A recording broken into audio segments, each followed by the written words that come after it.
When he was elected pope, he was 77. Angelo Giuseppe Roncalli, John the 23rd, called the good pope for his great humanity, had gone through 2 wars as papal nuncio before being appointed patriarch of Venice.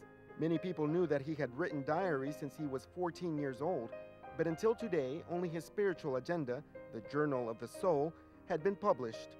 John Paul II, in accelerating his process of beatification held in 2000, encouraged historians to study and publish his private writings. After nearly 25 years of study, that vision has become reality. 10 volumes of notes, written along more than 60 years, that reveal not only his rich spiritual life, but his extraordinary diplomatic and pastoral adventure. They were on the one hand a sort of tool with which he wanted to train himself in understanding people, learning to listen to others, to limit his judgments, and on the other hand he used these diaries to explain to himself the 20th century. His diaries reveal, for instance, the concrete help that he gave many Jews during the Second World War, when he was nuncio in Istanbul.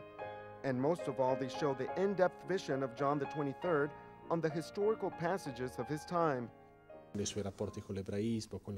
We can see his modernity in his relations with Judaism, with the Eastern churches, with the parties of the labor movement, and also in his belief that when one looks for what unites men instead of what divides, he is actually not disobeying the gospel, but quite the contrary. It's a form of obedience.